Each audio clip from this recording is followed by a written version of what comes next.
2025 जो अभी अभी शुरू हुआ है, ये आपके मूलांक के लिए कैसा जाएगा? नए वर्ष का मूलांक वाइज ये साल कैसा जाएगा? नए वर्ष में आपके मूलांक के साथ क्या क्या घटनाएं हो सकती है? मूलांक 4 के लिए ये 2025 कैसा जा सकता है?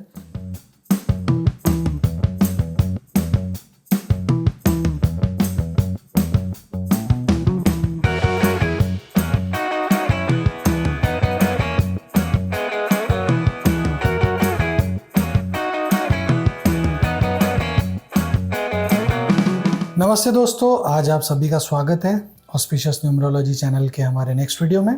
जिस चीज़ का आप बेसब्री से इंतज़ार करते रहते हैं कि नए वर्ष का मूलांक वाइज ये साल कैसा जाएगा, नए वर्ष में आपके मूलांक के साथ क्या क्या घटनाएं हो सकती है या आपके लिए क्या क्या प्रेडिक्शंस है आपके मूलांक के हिसाब से, उस चीज़ का आप बेसब्री से इंतज़ार करते हैं। अब हम लेके आ गए। वैसे अगर अभी तक आपने 2025 का प्रेडिक्शन वीडियो नहीं देखा है तो पहले जाके वो देख ले, डिस्क्रिप्शन में आपको उसका लिंक मिल जाएगी। अभी तक शुरुआत हो चुकी है 2025 की और हमने एक प्रेडिक्शन डाला था कि आग लगने के चांसेस बढ़ेंगे और लॉस एंजलिस में बहुत ही बुरी तरीके से आग लग गई और बहुत बढ़ गई है, कई एकड़ में बढ़ गई, 1 लाख से ज़्यादा लोगों को इवैक्यूएट करना पड़ा है और इमरजेंसी डिक्लेयर हो चुकी है। मैं चाहता हूँ कि मैं ऐसे मेरे प्रेडिक्शन रॉन्ग हो जाए जिसकी वजह से लोगों को और प्रॉपर्टी का और पैसे का नुकसान हो जाए, दुनिया का नुकसान हो जाए। बट अब हम कर क्या सकते हैं, अगर वो ईयर में कुछ चीज़ें होती हैं जो उस नंबर के साथ स्पेसिफिक होती है तो वो होने के चांसेस बढ़ जाते हैं। तो वही चीज़ बस न्यूमरोलॉजी के हिसाब से मैंने प्रेडिक्ट की। पिछले साल भी हमने कुछ चीज़ें प्रेडिक्ट की थी जो कि मेजॉरिटी ऑफ थिंग्स उसमें सही रहे, और अभी 2025 में भी ये आगे एक उदाहरण हो गया। और भी बाकी वीडियो में आपको 40 मिनट तक और भी बाकी प्रेडिक्शंस भी मिल जाएंगे। आज आप शुरू करते हैं मूलांक वाइज प्रेडिक्शन की। 2025 जो अभी अभी शुरू हुआ है, ये आपके मूलांक के लिए कैसा जाएगा, इस बारे में हम बात करते हैं।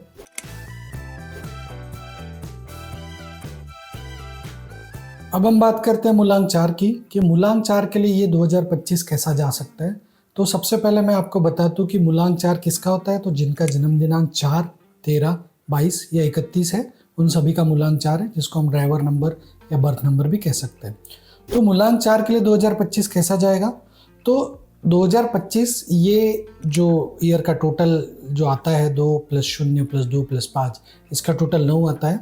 और 4 और 9 में इतना अच्छा जेलिंग होता नहीं है अगर हम नंबर्स के हिसाब से बात करें। मैं यहाँ पर्सन्स की बात नहीं कर रहा हूँ, मैं कैलेंडर ईयर के हिसाब से अगर मूलांक 4 वालों की बात करें तो थोड़ी बहुत दिक्कतें आपको जा सकती है। आपके इस साल आप इम्पल्सिव ज़्यादा फील कर सकते हैं। वैसे इस ईयर में एनर्जी और इम्पल्सिवनेस ज़्यादा है, और जो आपका नेचुरल ट्रेट भी है, आप भी लोग इम्पल्सिव फील कर सकते हो। बहुत जल्दी आप किसी चीज़ पर रिएक्ट करते हो, या मैं ऐसा नहीं कहता हर मूलांक 4, बट 90% केसेस में वो लोग इम्पल्सिव पाए जाते हैं। वो लोग जल्दी रिएक्ट करते हैं, अपने पे की हुई इंसल्ट को बर्दाश्त नहीं कर पाते। तो जब तक उस चीज़ का बदला नहीं लेते, उस चीज़ की वजह से वो परेशान रहते हैं और ओवर थिंक कर जाते हैं।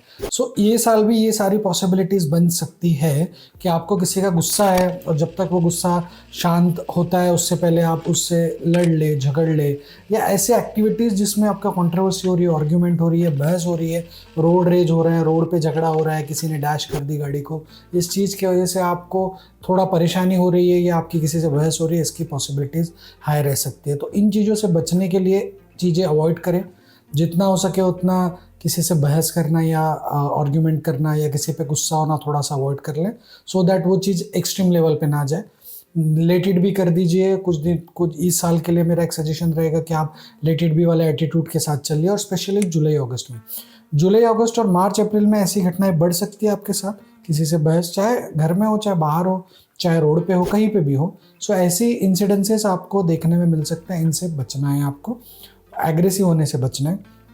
मेडिटेशन के लाइन पकड़नी है आपको इस साल। अगर आप मेडिटेशन करते हैं, अगर आप थोड़ा सा स्पिरिचुअल चीज़ों की तरफ बढ़ते हैं, ध्यान करते हैं और ऐसी चीज़ें करते हैं, खुद को शांत रखने की कोशिश करते हैं, तो आपके लिए ये साल ज़्यादा अच्छे रिजल्ट्स देके जा सकता है। दूसरा कि ये साल आपको टेक्निकल चीज़ें, टेक्निकल या टेक्नोलॉजिकल या ऐसी चीज़ों में एरर आ सकते हैं, या जैसे आपका लैपटॉप बिगड़ गया, या आपका आप कोई प्रेजेंटेशन कर रहे हैं और उसमें कोई चीज़ खराबी हो गई, वाईफाई नहीं चल रहा है, और ऐसी चीज़ें आपको इस साल थोड़ी देखने को मिल सकती हैं। तो हमेशा अपनी चीज़ें, जब कोई इंपॉर्टेंट मीटिंग कर रहे हो या इंपॉर्टेंट प्रेजेंटेशन है या इंपॉर्टेंट इंटरव्यू है, अपनी सारी चीज़ें क्रॉस चेक कर ले, चाहे वो वाईफाई का कनेक्शन हो, चाहे लैपटॉप का डेटा हो, चाहे वो आपकी वर्ड फाइल हो, चाहे कुछ भी हो। ये चीज़ों को एक बार क्रॉस चेक ज़रूर करें, सो दैट आप उससे होने वाली तकलीफ से बच सकते हो। अगर आप इस साल एग्ज़ाम गोइंग हो तो उसमें भी ये चीज़ों का ध्यान रखें कि आपने आई कार्ड बराबर रखा है कि नहीं, आपका पेन या आपका जो भी चीज़ ज़रूरी है उस चीज़ के लिए बराबर है कि नहीं, कोई चीज़ ऐसी छूट ना जाए, उस चीज़ का आपको केयर लेना है। अब अगर आपका रनिंग एज भी 4 है तो ये सारी चीज़ें जो मैंने बोली कि आपके आर्ग्यूमेंट्स हो सकते हैं, किसी से बहस हो सकती है, एग्रेशन बढ़ सकता है, तो ज़्यादा हो सकता है। तो अगर आपका रनिंग एज 4 पे है, जैसे आपकी उम्र 22 साल है, 31 साल है, 40 है, 49 है, 58 है, तो आपको ज़्यादा केयरफुल रहना है। तो ये चीज़ें एग्रीवेट होने के चांसेस बढ़ जाएंगे, और उसमें भी स्पेशली 4, 13, 22, 31 इन डेट्स पे आपको थोड़ा ज़्यादा केयरफुल रहना है। इंजरी भी हो सकती है, गाड़ी का छोटा मोटा एक्सीडेंट भी हो सकता है। तो 4, 13, 22, 31 और जुलाई अगस्त ये मंथ में स्पेशल केयर लेना है। अगर आपका रनिंग एज 22, 31, 40, 49 या 58 है, तो अगर आपका रनिंग एज 1 पे है, से फॉर एग्जांपल आप 28 साल के हो, से फॉर एग्जांपल आप 37 के हो, 40 के हो, 55 के हो, तो ये साल आपके लिए बहुत सारे गुड न्यूज़ लेके आएगा। बहुत सारे नए स्टार्ट होंगे, जो आपके अटके हुए काम थे वो हो सकते हैं, आपके जो अभी तक के सपने थे वो पूरे हो सकते हैं, जो अभी तक आप सोच रहे थे कि नहीं हो रहे हैं वो भी हो सकता है। तो अगर आपका रनिंग एज 1 पे है तो आपके लिए ज़्यादा फेवरेबल है। और फिर आपको इम्प्लीमेंट भी करना है, आपको ज़्यादा एक्टिव रहना है, आपको ज़्यादा प्लान करने हैं, आपको ज़्यादा सीडिंग इन द सॉइल वाला पीरियड है। फिर आपको ज़मीन में बीज डालने हैं, जिसकी वजह से बाद में आपको फ्रूट्स मिलेंगे, जिसकी वजह से बाद में आपको फ़ायदा होगा। स्टार्ट लेके छोड़ दे, कोई काम स्टार्ट करे, बिजनेस करना हो, कोई दूसरा कुछ स्टार्ट करना हो, स्टार्टअप करना हो, कोई डील करनी हो, तो बस स्टार्ट करके छोड़ दें, भले ही उसके रिजल्ट आपको अगले साल ज़्यादा मिलेंगे, क्योंकि 2026 आपके लिए बेहतर हो सकता है। तो उसके लिए तैयारी करें। तो मैं ये सजेस्ट भी करूँगा आपको कि 2026 आपके लिए इंपॉर्टेंट जा सकता है। तो इर्रेस्पेक्टिव ऑफ आपकी कोई भी एज हो, अभी 2026 एज उसके लिए लॉन्चिंग पैड बनाएं कि वहाँ पे आप नए काम स्टार्ट कर सकते हो, और इस साल फिर प्रिपरेशन करें। अगर 1 है रनिंग एज, तो मैंने अभी आपको बताया, तो अभी भी कर सकते हो आप। लेकिन अगर 1 नहीं है और 4 में, तो आपको केयरफुल रहना है। और बाकी कोई न्यूट्रल एज है, 2 है, 7 है, आपका रनिंग एज 20 है, 29 है, 38 है, या मैं कहूँगा 16 है, 25 है, 34 है, या और भी कोई, तो ऐसे रनिंग एज में आपको अगले साल के लिए रेडी होना है। तो इस साल रिसर्च करें, इस साल आप अपनी चीज़ों को तैयारी करें। ये कर सकते हैं आप अपनी फील्ड का पूरा नॉलेज लेके रखें, मार्केट को स्टडी करें, और फिर अगले साल उस पर उतर जाए। से फॉर एग्जांपल अगर आप कोई बड़ी एग्जाम की प्रिपरेशन कर रहे हैं, तो उस प्रिपरेशन को अटेम्प्ट इस साल ना लेते हुए अगले साल ले लो, तो शायद आपको ज़्यादा अच्छे रिजल्ट्स मिल सकते हैं। अगर आप बिजनेस स्टार्ट करना चाहते हैं इसी साल, तो थोड़ा सा रुक जाए, अगले साल स्टार्ट कर ले, तो शायद आपका बिजनेस ज़्यादा बेटर वे में चले। तो ऐसी चीज़ें आपको ध्यान में रखना है। अगर आपका रनिंग एज 1 पे नहीं है, तो अगर रनिंग एज 1 पे है, जैसे 37, 28, 40, 55, तो इसी साल आपको सारे काम करने हैं। अगर नहीं है ये रनिंग एज, तो आप इस साल प्लान करें और अगले साल के लिए रेडी हो जाए, अगले साल इम्प्लीमेंट करें। ओवरऑल आप इस साल अगर मेडिटेशन करते हैं तो आपके लिए ये साल ज़्यादा बेहतर जा सकता है। बाकी सबको मैं इस साल सजेस्ट कर रहा हूँ कि वो लोग एनर्जेटिक रहे, वो लोग एक्टिव रहे, एक्सरसाइजेस करें और भी कुछ। लेकिन आपको मैं थोड़ा सा अलग बताऊंगा, आपको इस साल शांत रखना है खुद को, मेडिटेशन करना है, या स्पिरिचुअल गुरुज है आपके, उनसे टच में रहना है।